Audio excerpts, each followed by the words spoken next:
Hello everyone, Radhe Radhe, नमस्ते, good morning. कैसे हैं आप सभी? आई होप आप सब अच्छे होंगे, खुश होंगे, स्वस्थ होंगे। तो जी, सुबह सुबह का समय है, ये सुबह के लगभग 11 बज गए हैं। 10:30 तक जो है मेरा काम जो है घर का निपट चुका था। उसके बाद मैंने नहा धोकर चाय बनाई थी अपने लिए, चाय वाय पी ली है। बस खाना नहीं खाया है अभी। मैं सोच रही थोड़ा सा काम और है, उसको करके खाना वाना खा लूंगी मैं। और खाने में मैंने सिंपल दाल चावल ही बनाए थे, क्योंकि गर्मी बहुत ज़्यादा है, हल्का फुल्का खाना ही ठीक रहता है। तो जी बस यहाँ पर बालों का मैंने जूड़ा ही बना लिया है, क्योंकि बाल जो है ना गर्मी में चुभते रहते हैं। और गर्मी इतनी ज़्यादा हो रही है, बहुत ज़्यादा। तो जी बस अपना बिंदी सिंदूर जो डेली का मेकअप मेरा थोड़ा सा होता है वो किया, और बाल को सेट कर लिया है मैंने, जूड़ा बना लिया है। और यहाँ पर पतिदेव लेकर आए थे सुबह के टाइम चावल का गट्टा, क्योंकि चावल कल परसों ख़त्म हो गए थे, कई दिन हो गए, याद नहीं मेरे कब ख़त्म हुए थे। तो 2-3 दिन से बने नहीं थे, तो मैंने आज सुबह ही पतिदेव से बोला था कि चावल ख़त्म हो गए हैं, तो फिर वे लेकर आए थे। और सुबह के टाइम ही फिर मैंने बना दिए थे दाल चावल, क्योंकि खाना हमारे घर में सुबह ही बनता है, दुकान पर भी जाता है टिफ़िन। तो खाना मैंने सुबह ही बना लिया था। दोपहर को मैं खाना कम ही बनाती हूँ, कभी कभार बना लेती हूँ, कोई गेस्ट वगैरह आए होते हैं तब। तो जी बस देखिए, यहाँ पर मैंने डब्बे निकाल लिए हैं जिनमें मैं चावल रखती हूँ, और एक दो डब्बा और भी है ये ऊपर रूम में ही रखे हैं, मेरे भाई वाले रूम में। क्योंकि छोटे वाला भाई जो है जिम करता है, शिवम, और उसी के ये पाउडर वगैरह के डब्बे हैं, तो खाली हो जाते हैं, तो इनमें सामान रख लेती हूँ। तो जी बस इनको मैंने पहले ही वॉश करके रख दिया था। जैसे कि कोई भी डब्बा खाली होता है घर में, तो मैं वॉश करके सुखा के उसको रख देती हूँ, क्योंकि जब सामान आए तो दिक्कत ना हो कि पहले उनको धोना है फिर सुखाना है, तो इसलिए। और ये जो डब्बे होते हैं पाउडर वाले, जिम वाले लोग जो खाते हैं, इनके मुंह थोड़े से छोटे होते हैं, और ढक्कन भी छोटा ही होता है, तो इसलिए थोड़ी सी प्रॉब्लम होती है इनमें कुछ भी सामान डालने में। तो मैंने क्या किया है, एक कटोरा लिया है, और कई बार तो मैं गट्टे में ही रख लेती हूँ डब्बा, और उसी में भरती रहती हूँ, क्योंकि जो मैं सोच रही हूँ चावल गिरेंगे तो अ, गट्टे में ही गिर जाएं। और जब थोड़ा सा भरने में खाली रह जाता है, थोड़ा सा खाली रह जाता है डब्बा, तो उसमें फिर मैं कटोरे की हेल्प से भर देती हूँ डब्बा। और एक डब्बा है जो बड़े ढक्कन वाला है, बाकी सारे ऐसे ही डब्बे हैं, इनको मुझे ऐसे ही भरना है। और आम भी मैंने सुखाए रखे हुए हैं, क्योंकि धूप जो है आजकल ढंग से नहीं हो रही है, बस तोंस सी हो रही है। और ना ही हमारे यहाँ पर बारिश हो रही है, आसपास के इलाके में बारिश हो जाती है, पर यहाँ पर नहीं होती है। इस वजह से आम है ना, जो अचार वाले मैं लेकर आई थी, सूखे नहीं थे ढंग से, तो मैंने आज फिर सुखाए हैं, और कल भी सुखाए थे थोड़े से। और तो धूप ही नहीं है तो ढंग से सूखते नहीं है फिर कोई भी चीज़।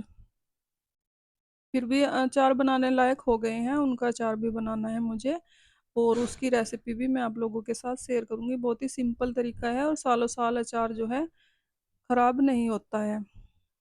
तो उससे पहले मैं सोच रही थी कि गट्टा खुला हुआ रखा है चावलों का, बस चावल डब्बों में करके फिर मैं अचार बना लूंगी। जो भी इधर उधर के आलतू फालतू के काम होते हैं, एक्स्ट्रा काम होते हैं जो भी, वो मैं दोपहर को ही कर लेती हूँ, क्योंकि सुबह शाम तो खाना बनाने का काम होता है, और खाना बनाने के बाद तो गर्मी में थकावट हो जाती है, फिर ऐसे वैसे काम करने का मन भी नहीं करता है। तो इसलिए मैंने सोचा चलो दोपहर का समय है, और इसी में ही ये जो इधर उधर के एक्स्ट्रा काम है वो निपटा देती हूँ। तो जी बस चावल जो है सारे डब्बों में मैंने कर दिए हैं, अब इनको लेकर चलती हूँ किचन में। बस चावल का ही काम निपटा देती हूँ पहले, उसके बाद ही और काम देखूंगी किचन के। तो जी यहाँ पर किचन में एक रैंक है ना, जो इसमें डबल रैंक नहीं बनवाई हुई है मैंने, जो दो साइड में है इनमें डबल रैंक है। तो ये बड़े वाले डब्बे नहीं आते हैं उसमें, इसी में ही आते हैं। और इस वाली रैंक में तो चाहे मैं ऊपर नीचे करके दो डब्बे एक साथ भी रख सकती हूँ। तो पहले मैं सोच रही थी कि आ जाएंगे पांचों डब्बे ऐसे ही, पर आए नहीं हैं। फिर मैंने एक डब्बा दूसरे डब्बे के ऊपर रखा, तब जाकर ये फिट हुए हैं पूरी रैंक में। और इस रैंक में मैं चावल ही रखती हूँ, या फिर तेल की जो कंट्री आ जाती है 5 लीटर की, 10 लीटर की, वो वाली तेल और चावल ही होते हैं इस रैंक में। तो जी बस एक बोतल यहाँ पर खाली रखी थी, वो भी भर दूंगी साथ के साथ ही। और जो भी किचन में एक्स्ट्रा काम है वो भी निपटा दूंगी फटाफट से। और बस फिर अचार बना के रख दूँगी, क्योंकि ये सब एक्स्ट्रा काम ही है, दोपहर में निपटा लेती हूँ मैं। और वैसे एक्स्ट्रा काम कभी-कभी होते हैं, इतना भी नहीं होते हैं कि रोज़ डेली होते हैं। सुबह-शाम ही घर के काम ज़्यादा होते हैं। और आज सुबह के टाइम भी लेट ही काम मेरा निपटा था, वैसे तो साढ़े 9-10 बजे तक निपट जाता है काम, पर आज थोड़ा-सा लेट हो गया था मुझे, क्योंकि दुकान पर जब लेट जाते हैं तो सारा काम ही लेट हो जाता है। उसके बाद थोड़ा-सा रेस्ट करती हूँ मैं, जब ये सब लोग दुकान पर चले जाते हैं, दोनों भाई और पतिदेव। क्योंकि एकदम से कोई भी बाहर जाए तो साफ-सफाई का काम नहीं कर सकते हैं, और खाना बनाने का काम मेरा पहले ही खत्म हो जाता है, क्योंकि टिफ़िन भी जाता है दुकान पर, तो फिर क्लीनिंग डस्टिंग का काम रह जाता है, तो थोड़ा मैं रेस्ट करने के बाद ही ये वाले काम करती हूँ। तो जी बस थोड़े से बर्तन पड़े थे, चावल का जो भिगोना है वो खाली कर दिया था मैंने, फ्रिज में लगा दिए हैं दाल-चावल। और खाना भी खा लिया था हम दोनों ने, मैंने और लाडो ने, इस इन कामों के बीच में ही, क्योंकि भूख लग गई थी। और जो भी 2-4 बर्तन थे, उनको साथ के साथ ही निपटा दूँगी मैं, क्योंकि किचन में ना पड़े-पड़े बर्तन सूख जाते हैं आजकल गर्मी में। तो थोड़े भी बर्तन होते हैं, उनको मैं साथ के साथ ही कर देती हूँ। यहाँ पर चाय का भिगोना था और जो खाना हमने खाया था, वे बर्तन थे। और बस चावल का भिगोना था, इसको भी मैंने खाली कर दिया था, क्योंकि थोड़े ही बचे हुए थे, और भिगोना काफ़ी बड़ा है, तो फ्रिज में वैसे ही जगह लेता, फिर इसको ऐसे ही रखती तो। और दाल मैंने सुबह ही एक बर्तन में करके रख दी थी, क्योंकि कुकर में भी दाल, राजमा, छोले या फिर कुछ भी हम बनाते हैं कुकर में ऐसे ही नहीं छोड़ना चाहिए। वैसे भी अगर छोड़ भी देती हूँ तो फिर मैं 1-2 घंटे तक ही छोड़ती हूँ, क्योंकि छुट्टियाँ चल रही है, बच्चे कई बार सोते रहते हैं, सुबह के टाइम नहीं उठते हैं। तो जब तक वो लोग खाते हैं खाना, तब तक ही रखती हूँ, और जब सब लोग खाना खा लेते हैं, तो उसके बाद मैं खाली कर देती हूँ कुकर। और दाल थोड़ी ही थी, तो मैंने सुबह ही खाली कर दिया था, जब मैंने बर्तन करने थे, किचन को क्लीन करना था उस टाइम पे। तो जी, यहाँ पर जो भी 2-4 बर्तन थे, वो भी मैंने साथ के साथ ही निपटा दिए हैं, और किचन हो गई है पूरी क्लीन। शाम को मुझे फिर बर्तन नहीं करने पड़ेंगे जब खाना बनाना होगा। और वैसे तो मैं शाम को जब किचन में आती हूँ खाना बनाने के लिए, उस टाइम पर भी जो भी 2-4 बर्तन होते हैं, उनको साफ करती हूँ, किचन को क्लीन करती हूँ, उसके बाद ही खाना बनाती हूँ। और आज बस थोड़ा-सा मुझे ये हो जाएगा कि चलो किचन तो क्लीन ही पड़ा है, और शाम को बस सीधा खाना ही बन जाएगा जो भी बनाना होगा। तो जी बस देखिए, किचन को क्लीन करने के बाद अब बारी आ गई है अचार बनाने की। यहाँ पर मैंने अचार का मसाला जो है ले लिया है, इसको हल्का-सा ड्राई रोस्ट करेंगे, बिल्कुल स्लो फ्लेम पर मैंने गैस किया हुआ है, और फ्राई पैन में मैंने अचार का मसाला डाल दिया है। और इसमें सिर्फ़ मैंने 3 ही मसाले लिए हैं, मेथी, कलौंजी और सौंफ, क्योंकि बाकी मसाले घर में कोई भी पसंद नहीं करते हैं, तो इसलिए मैंने ऐड नहीं किए हैं। तो जी अब इसको निकाल लेंगे एक प्लेट में, और ठंडा कर लेंगे अच्छे से। और आधे मसाले को मैं पीस लूँगी हल्का-सा, और आधा मसाला जो है साबुत ही रखूँगी। और ये बिल्कुल ही सिंपल तरीका है अचार बनाने का, सालों-साल तक खराब नहीं होता है, और कोई भी बना ले ऐसा अचार है। और मैं भी दूसरी बार ही बना रही हूँ, पहले मुझे भी अचार बनाना नहीं आता था, तो मैंने भी सीखा ही है। और ये वाले अचार की रेसिपी ऐसी है कि कोई भी बना सकता है, जिसको नहीं भी आता है वो भी। तो जी, हल्का-सा मैंने पीस लिया है आधे मसाले को, और अब ले लिए हैं मैंने आम, जो मैंने हल्के से सुखा लिए हैं, थोड़े मतलब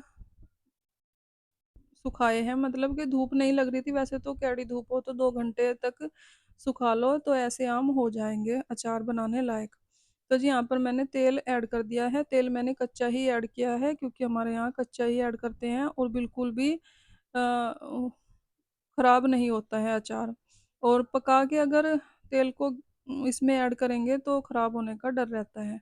तो जी सबसे पहले यहाँ पर मैंने तेल ऐड कर दिया है, आधा किलो के करीब मैंने तेल ऐड किया है, 4 किलो मैंने आम लिए थे ये। और मसाला भी 100 ग्राम के करीब ही होगा, मुझे याद नहीं है कि कितना मसाला लेकर आए थे पतिदेव, ना मैंने पूछा। तो अंदाज़े से ही मैंने मसाला ऐड कर दिया है इसमें, और बस इसको अच्छे से मिक्स करेंगे पहले। और तेल इसमें काफ़ी है, वैसे ही ड्राई लग रहा है, नीचे बैठ गया है तेल, काफ़ी सारा तेल है। पिछले साल जो मैंने अचार बनाया था, थोड़ा-सा ही बनाया था, उसमें तेल ज़्यादा हो गया था, तो इसलिए फिर मैंने थोड़ा-सा ही तेल डाला है, पर फिर भी मुझे ज़्यादा ही लग रहा था, क्योंकि काफ़ी तेल हो गया है इसमें। पर वैसे अचार में तेल ज़्यादा ही होना चाहिए, ख़राब नहीं होता है। तेल ज़्यादा होना अचार में तो ख़राब नहीं होता है फिर कभी भी। तो जी यहाँ पर मैंने इसको अच्छे से मिक्स कर दिया है। उसके बाद इसमें जो हल्दी, नमक, मिर्च ऐड करना है वो ऐड कर सकते हैं और फिर दोबारा से मिक्स करेंगे। तो जी यहाँ पर मैंने एक प्लेट में निकाल लिए हैं नमक, हल्दी और मिर्च। नमक थोड़ा-सा क्वांटिटी में ज़्यादा ही होना चाहिए, हल्दी, मिर्च के अकॉर्डिंग। तो यहाँ पर मैंने 4-4 चम्मच के हिसाब से तीनों मसाले लिए हैं, नमक थोड़ा-सा ज़्यादा ही लिया है, नमक थोड़ा अंदाज़े से ही लिया है मैंने। बस जो हल्दी, मिर्च है उनसे थोड़ा-सा ज़्यादा होना चाहिए नमक। तो जी ये सारे मसाले भी ऐड कर दिए हैं अचार में। अब इसको अच्छे से मिक्स कर लेंगे और थोड़ी देर के लिए इसको ढककर रख दूँगी मैं ऐसे ही। अ, वो रख दूँगी इसके ऊपर जाली, क्योंकि थोड़ी देर हवा में रहेगा तो ठीक रहेगा, एकदम से डब्बे में करके भी नहीं रख सकते हैं। तो थोड़ी 10-15 मिनट के बाद फिर रख दूँगी मैं, थोड़ी देर में। तो जी यहाँ पर देखिए अचार जो है बन के तैयार हो गया है और अचार के भी कई फ़ायदे होते हैं। डाइजेशन सिस्टम अपना ठीक रहता है, जैसे अचार खाने के साथ में खा रहे हैं और टेस्टी भी लगता है। कभी-कभार चाय के साथ पराठा और अचार टेस्टी लगता है, जैसे हम लोग बचपन में खाते ही थे, तो टेस्टी लगता था। और ये वाला अचार जो है मैंने खट्टे वाला बनाया है, क्योंकि खट्टे वाला ही पसंद है मुझे। तो यहाँ पर अचार बन गया था, उसके बाद मैंने इसको जाली से ढक के रखा है 5-10 मिनट और फिर डब्बा जो मैंने सुखा कर रखा था धोकर, उसमें ऐड कर दिया है। और ये डब्बा भी चावल वाला ही था, तो चावल तो मैंने कर दिए थे उन वाले डब्बों में और ये वाला डब्बा मैंने बचा लिया था कि अचार करके रख दूँगी इसमें। तो जी बस यहाँ पर अचार बन गया है, जो भी एक्स्ट्रा तेल था वो सारा इसमें ही कर दिया है मैंने और अब इसको ढककर रख देंगे, बीच-बीच में हिलाते रहेंगे, 3-4 दिन में अचार जो है खाने लायक हो जाएगा। तो फ्रेंड्स इसी के साथ आ गई हूँ मैं वीडियो के एंड पर। अगर आपको वीडियो अच्छी लगी हो लाइक करें, कमेंट करें, सब्सक्राइब करें। अपना ख्याल रखें, अपनों का ख्याल रखें। तो जी मिलते हैं एक और नई वीडियो के साथ, तब तक के लिए बाय-बाय। राधे-राधे।